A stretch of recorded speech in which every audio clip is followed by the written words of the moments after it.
Marion, pourquoi as-tu ressenti le besoin de raconter notre histoire en BD? J'ai ressenti ce besoin le jour où tu nous as envoyé un mail qui racontait que tu avais été emmenée sur la luge du facteur. Depuis que je suis petite, Caroline me raconte que tu es partie sur le vélo du facteur. Et le fait que le vélo soudain se transforme en luge, je me suis rendu compte qu'on connaissait pas ton histoire, on connaissait pas bien l'histoire de Mylène, on connaissait pas bien cette époque. On avait juste des bribes de l'histoire. Et je voulais rendre ça plus complet, d'abord pour moi, et puis après je me suis dit qu'il y avait une histoire à raconter. Et toi, quel effet ça te fait de voir ton histoire en bande dessinée? Ben, ça me fait un effet bizarre. Je crois que c'est plus normal parce que je me suis jamais vue en héroïne de BD. Et puis c'est difficile de transposer, de se voir tel que quelqu'un d'autre t'a vu. Bien sûr. Par rapport à l'écriture, c'est quand même quelque chose de complètement différent. L'image, c'est quelque chose de beaucoup plus fixe. On se reconnaîtrait mieux, je pense, dans un roman qui raconte ton histoire que dans une BD où c'est l'image qui prime. Donc, au début, j'ai été très... ça m'a beaucoup interpellée. Et après, maintenant, ça y est. Je m'y suis faite. Voilà. As-tu découvert des choses que tu ignorais au gré de tes recherches?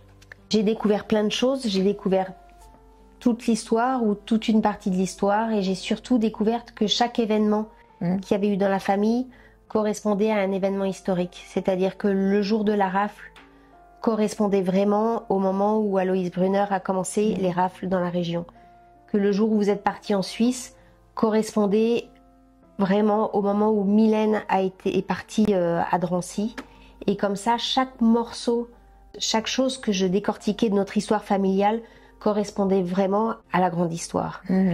Et puis après, en fouillant dans les papiers, en discutant avec toi, en discutant avec Mylène, j'ai réussi à reconstituer l'histoire dans un plus grand ensemble et je me suis rendu compte qu'avant ça, je connaissais rien. Est-ce que mon histoire a généré chez toi plus de peine ou plus de force?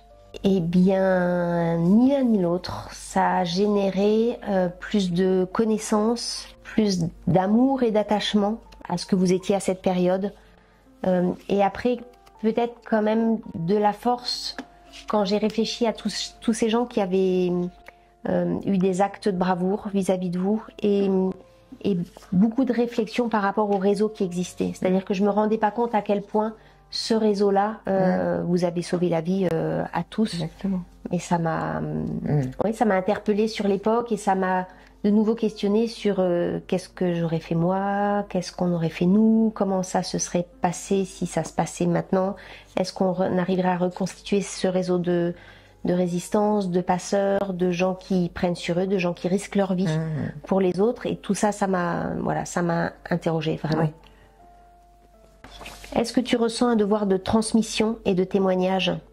Oui, en fait, je le ressens, mais un peu confusément. J'ai toujours pensé que moi qui était une survivante, enfin j'ai pas été déportée, je me suis dit que par rapport à ceux qui avaient souffert énormément, moi c'était pas grand chose. Et donc témoigner, mais ça c'est un témoignage formidable, je suis contente de l'avoir fait quand même dans mes vieux jours.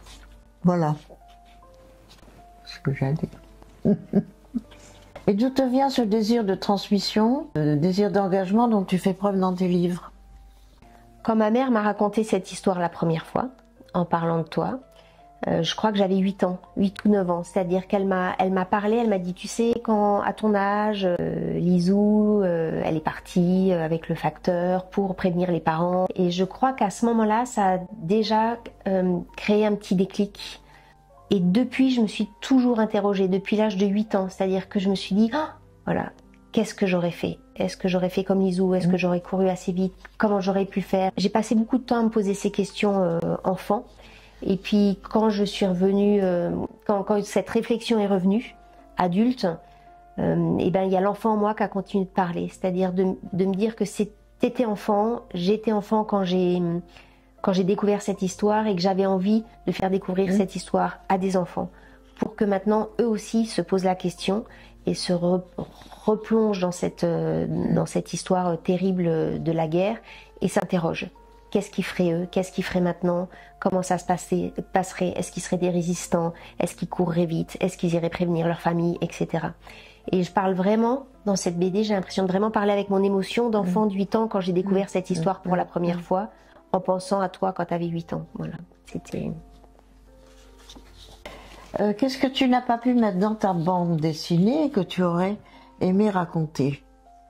J'aurais aimé raconter plus de choses, raconter des choses sur la guerre, sur l'époque. J'aurais aimé parler de la dénonciation. J'aurais aimé accentuer encore plus ce moment.